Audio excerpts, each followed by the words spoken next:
asked to do something that absolutely terrifies you. 2 years ago, that happened to me. I was asked to deliver a presentation to our entire organization, but instead of talking about strategy and numbers, to talk about me, to share my story about what's important to me and why, and what I learned in the previous 12 months since joining that organization. My initial response to this was absolutely no way.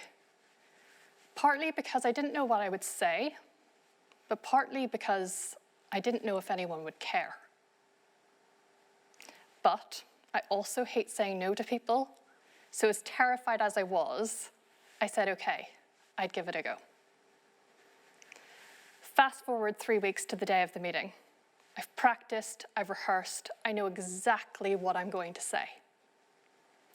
The meeting's happening, and my session is approaching nearer and nearer. I keep looking at the agenda, glancing down at my watch, hoping that time will just slow down. It doesn't.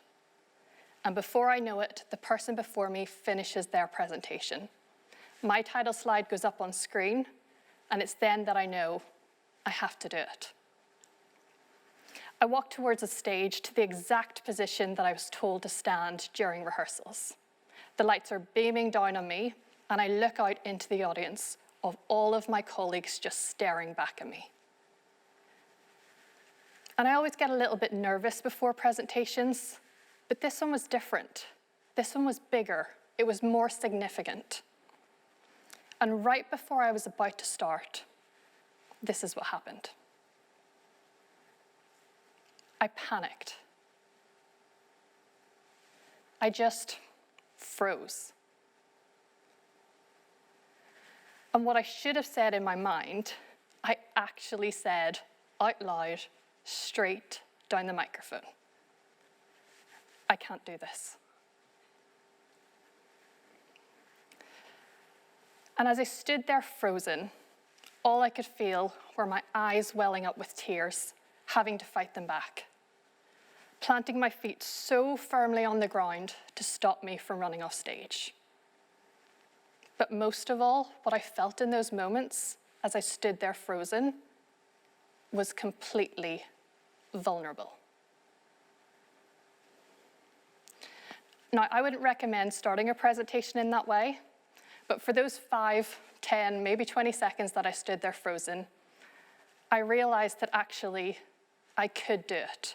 I kept telling myself, you can do it. But as I was standing there frozen, I realized what was happening. First of all, I was feeling threatened. And when I use the word threat, I don't mean a physical threat. I mean an emotional, internal threat. Because you see, the thing that scares me the most, and where my vulnerabilities stem from, is the fear of letting someone down, not doing a good enough job, or being judged unfairly. And at the time of giving this presentation, I joined the organization 12 months ago. My career was 4 years old in its entirety. And I was there to share my story and my experience with people who had 10, 20, some even 30 years more experience than I did. They knew the industry far better than I ever could.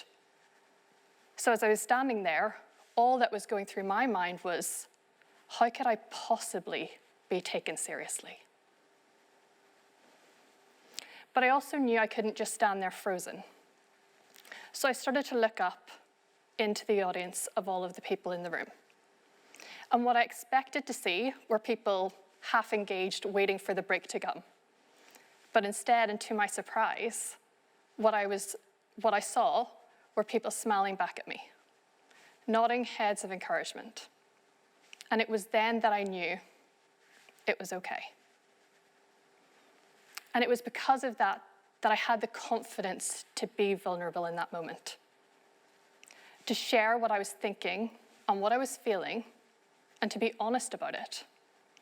Because if I was worried that I didn't have people's attention beforehand, I absolutely did now. So I took a deep breath and I started. I got through that presentation exactly how I wanted to. And if there was ever a moment for a sigh of relief, that was it. I did it. And still to this day, that presentation is one of the most memorable moments of my career so far. Because it was the thing that I never thought I'd be able to do, and that was the thing that terrified me the most. But it's also that thing that people who were in the audience that day always come back to. Because I was so open and so honest, and I was vulnerable in that moment, it's allowed other people to be the same with me in return. But for me, my vulnerabilities, the fear of letting someone down, not doing a good enough job, being judged unfairly, stems further than this presentation. And a theme started to develop for me around this one word, resilience.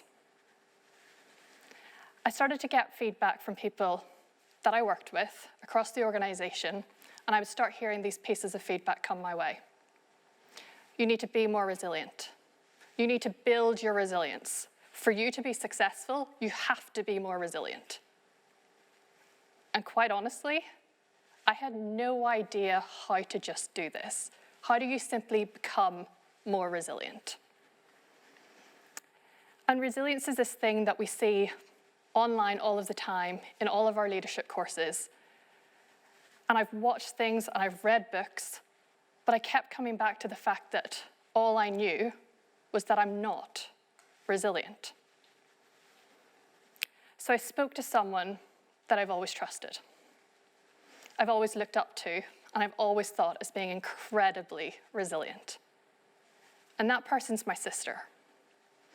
And I met her one day, and I was telling her about all of these situations I would find myself in, where I wouldn't know how to move past a certain situation, where I received feedback that I wouldn't know how to let go, that I'd be asked to do something brand new, and I would have no idea how to approach it. A long list of things to demonstrate how I'm not resilient. But it was that conversation with my sister that changed resilience for me. Because this is where I got it wrong. Often we describe resilience as the ability to be able to overcome difficulties and challenges, toughness. And I literally translated that to meaning being tough, being completely unfazed by situations, not wavering no matter what comes your way.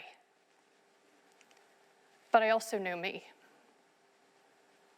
I am impacted by situations.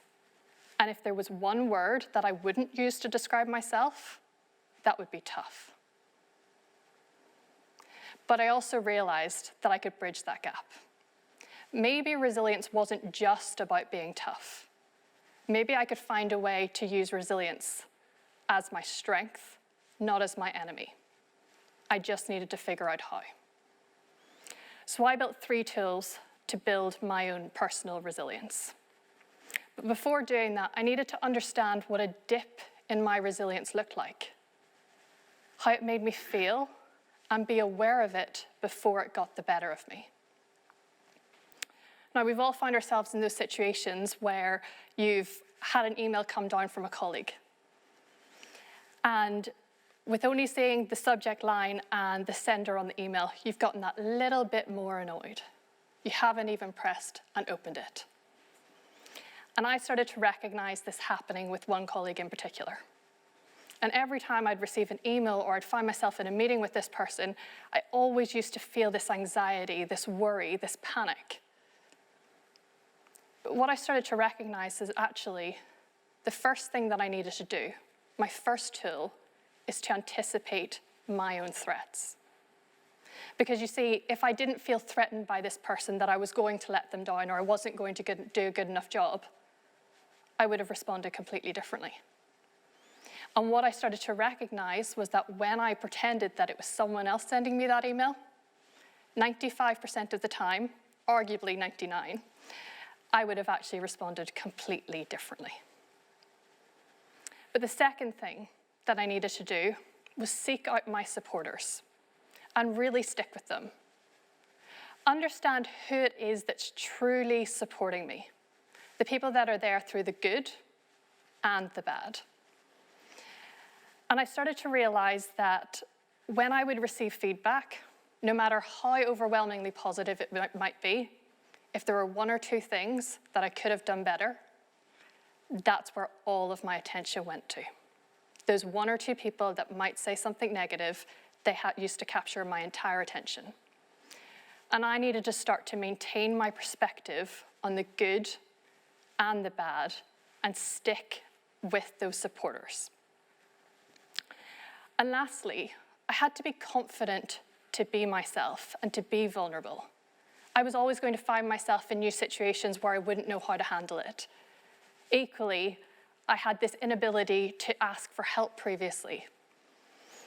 Before I even joined the organization that I work in today, my boss at the time said to me, one of the first things that you're going to do when you come on board into this team is to deliver a roadshow. I'd just been offered that job. There was no way I was going to tell him, I have no idea what a roadshow is. And still to this day, I haven't even admitted to him. But what I realized is that not asking for help wasn't helping me. When I started to take the pressure off myself from having to know the answers, I had a much stronger foundation to build from. And it's those three tools that have helped me to build my resilience. And I'm continuing to use them today. So when I go into my next situation, like 2 years ago, the first thing that I do is anticipate my threats. There might be some, and I accept that actually that's okay. Secondly, I seek out my supporters, and I proactively work with them. So when I go into a presentation next, I ask my supporters to sit at different places around the room, so I know that they're there when my eye catches theirs. And lastly, I have the confidence to be vulnerable, and I encourage others to do the same, and particularly leaders of organizations. Because you see, I know I'm still learning when it comes to building my own resilience, and there are days where I don't feel like I've cracked this one at all. But I'd also argue that we're all learning. And resilience is like any other skill. You can build it, you can strengthen it, and you can learn from others. And yet sometimes we treat resilience like it's completely different. But my biggest learning with resilience is that I got it wrong. It's not about toughness. My three tools aren't about being tough. They're about using my vulnerabilities as my strength to build my resilience. And those three tools might be the right tools for you, or you might need to come up with your own. But my biggest learning out of all of this has been that it's the hardest things, those things that terrify you the most. They're the ones that require the most resilience, but they also lead to the biggest rewards. Thank you.